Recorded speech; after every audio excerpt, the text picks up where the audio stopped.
Hello बच्चों, let's see this question. Question says state true और false. Value of g is maximum at equator. Equator पर acceleration due to gravity की value maximum होती है. या आप बताइए सही है या गलत. Here the key concept is acceleration due to gravity. Key concept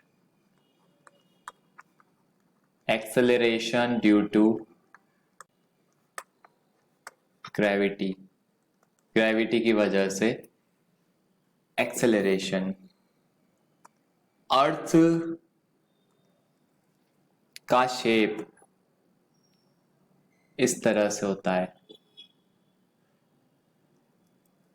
थोड़ा सा इस तरह से होता है, और इसे आप बोलते हैं इक्वेटर, और जो इसे आप बोलते हैं पोल.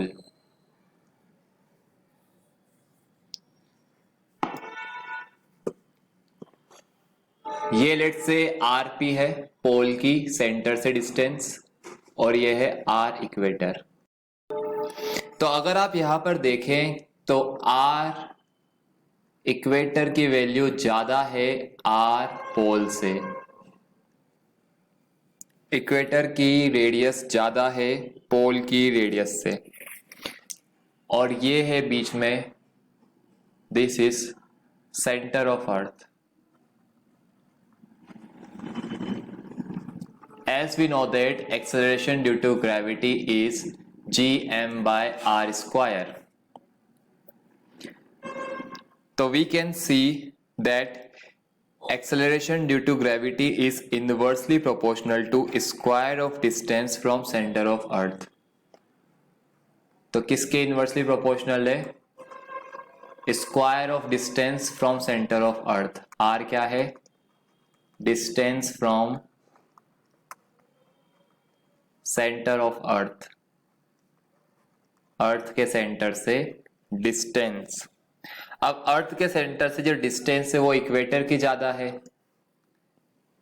तो हमें पता है कि ये इनवर्स में है, तो जो जी ऑफ इक्वेटर है वो कम होगा जी ऑफ पोल से. तो आप ये बोलोगे कि पोल पर जी की वैल्यू ज्यादा होगी. तो we can write that being an imperfect sphere, being an imperfect sphere, वो स्फेयर तो है बट वो परफेक्ट स्फेयर नहीं है. अर्थ की radius is least at poles. Earth की रेडियस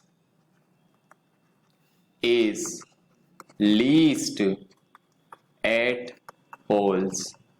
पोल पर जो रेडियस है वो कम होती है, सबसे कम होती है. इसीलिए हाईएस्ट पोल पर क्या होता है? सबसे कम होता है रेडियस. तो आप क्या बोलोगे? G इज मैक्सिमम एट पोल. तो G क्या है? मैक्सिमम हो जाएगा एट पोल. पोल पर जी मैक्सिमम होगा, तो हम डायरेक्ट बोलेंगे कि सर पोल पर आर की वैल्यू मिनिमम है, और हमें पता है जी इनवर्सली प्रोपोर्शनल टू दिस, इसलिए हम बोलेंगे जी की वैल्यू मैक्सिमम है पोल पर. तो यहां पे आप बोलोगे जी है मैक्सिमम, और यहां पे जी क्या हो जाएगा? मिनिमम. ओके, तो इक्वेटर पे जी मिनिमम होता है, ये कह रहा मैक्सिमम होता है, तो गलत हो गया. तो आंसर क्या है? ये ट्रू है या फॉल्स है? ये तो फॉल्स है. आप आंसर क्या लिखोगे? ये फॉल्स है. ट्रू क्या है? ट्रू ये है. क्या ट्रू है? कि इक्वेटर पे जी मिनिमम होता है. ठीक है, तो this is your answer. I hope you understood the solution very well. Best of luck. Thank you.